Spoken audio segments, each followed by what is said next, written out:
1, 2, 3, start, Patak. I want to now start talking about the word annuity. Technically, the word annuity in finance is an equal amount at an equal time interval. So basically, let's say 10,000 rupees every month, 1,000 rupees every quarter, 50,000 every year. These are examples of a recurring amount which is known as an annuity. So let's say you deposit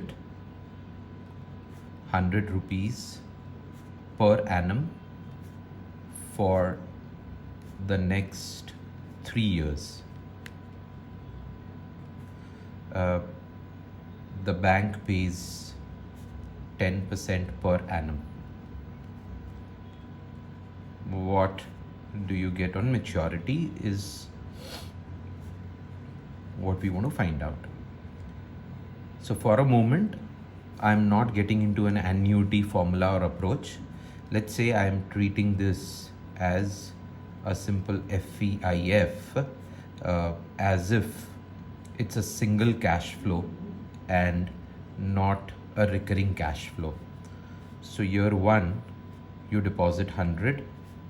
Year 2, you deposit 100. Year 3, again you deposit 100. You want to find out that how much do you get at the end of the 3rd year. Now, if I use the earlier formula that I have taught you all, that future value is equal to present value into 1 plus r raised to n, which is FVIF.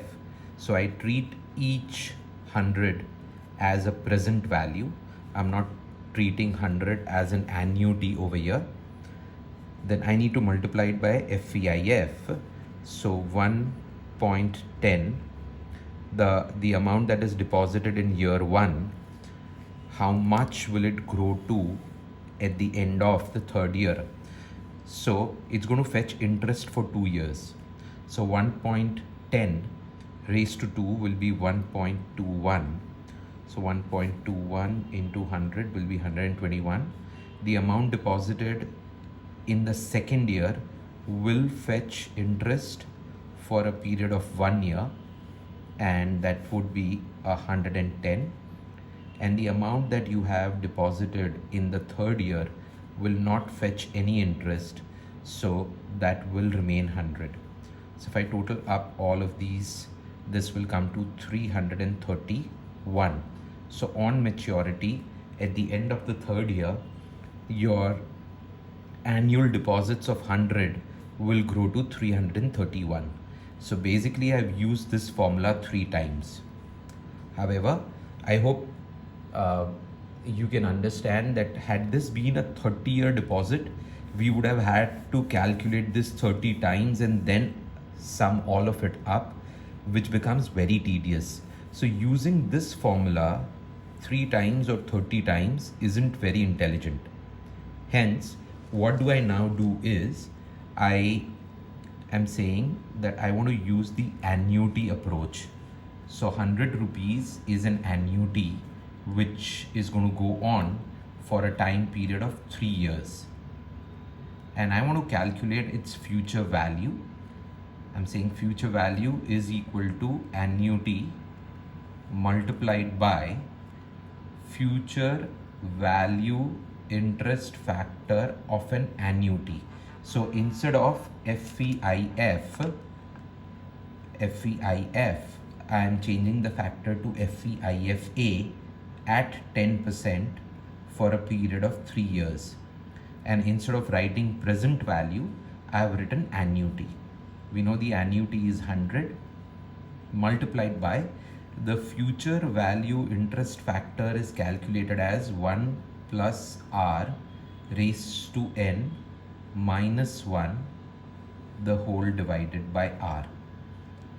So if I plug in these values, I get 1.10 raised to 3 minus 1 divided by 0.10. That's a simple calculation which I can show you all.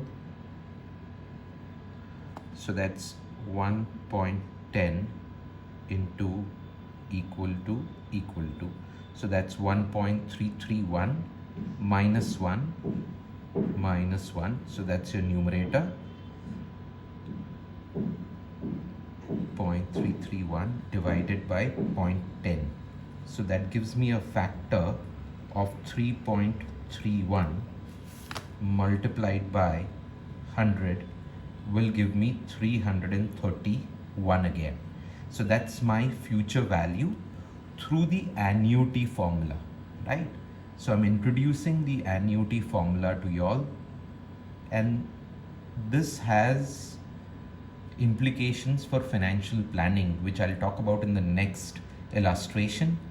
But I would rather calculate the future value using the FVIFA formula rather than using the FVIF formula repeatedly.